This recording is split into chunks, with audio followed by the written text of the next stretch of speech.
Mahabubabad BRS MP అభ్యర్థిగా మాలతు కవిత camp కార్యాలయం నుండి బయలుదేరి కోర్టు సెంటర్లోని ముత్యాలమ్మ ఆలయంలో పూజలు నిర్వహించి కోర్టు ముందు గల అంబేద్కర్ విగ్రహాన్ని పూలమాలలు వేసి అనంతరం ఎన్నికల రిటర్నింగ్ అధికారి అద్వైత్ కుమార్ సింగ్ కు నామినేషన్ పత్రాలను ఎంపీ అభ్యర్థి కవిత సమర్పించారు. అనంతరం విలేకరుల సమావేశంలో బీఆర్ఎస్ పార్టీ పార్లమెంట్ అభ్యర్థి కవిత మాట్లాడుతూ కేసీఆర్ గారి యొక్క ఆశీస్సులతో 23వ తారీఖు ఆంజనేయ స్వామి విజయం సాధించిన రోజు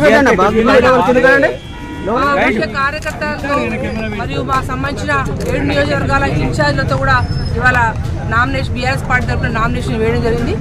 బ్రహ్మాండంగా ప్రజలందరి ఆశీస్సులతో ఇవాళ మంచి మెజార్టీతో ఇక్కడ గెలవబోతున్నాను. మీ అందరి ఆశీస్సులతో ప్రత్యేకంగా కాంగ్రెస్ పార్టీ దేవుళ్ళ మీద ఒట్లు పెట్టి మహబూబాబాద్కి వస్తే రాముల వారి మీద ఒట్టు పెట్టి, భువనగిరి పోతే యాదగిరిగుట్ట లక్ష్మీనరసింహస్వామి ఒట్టు పెట్టి, అదే మహబూబాబాద్ పోతే గద్వాల జోగులాంబ మీద ఒట్లు పెట్టి కాంగ్రెస్ పార్టీ దేవుడి మీద ఒట్టు ప్రమాణాలు చేసుకుంటా హామీలు నెరవేరుస్తామని వాళ్ళ గ్యారంటీల మీద వాళ్ళ మీద నమ్మకాలు లేకే దేవుళ్ళ మీద ఒట్లేసి ఓట్లు అడుగుతుంది.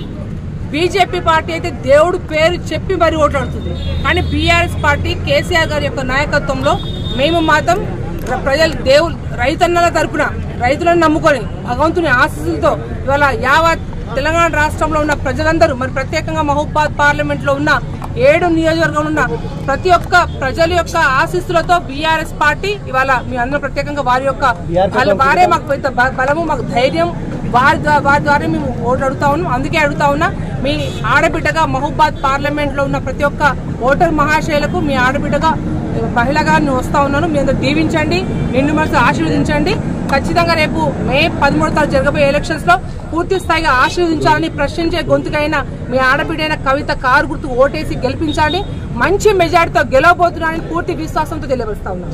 ఈ కార్యక్రమంలో నర్సంపేట మాజీ ఎమ్మెల్యే పెద్ది సుదర్శన్ రెడ్డి, ఎమ్మెల్సీలు తక్కలపల్లి రవీందర్ రావు, సత్యవతి రాథోడ్, బానోతు శంకర్ నాయక్, బానోతు హరిప్రియ, కాంతారావు, జెడ్పీ చైర్మన్ ఆంగోతు బిందు, మాజీ వైస్ చైర్మన్ ఎండి ఫరీద్, ప్రజాప్రతినిధులు తదితరులు పాల్గొన్నారు.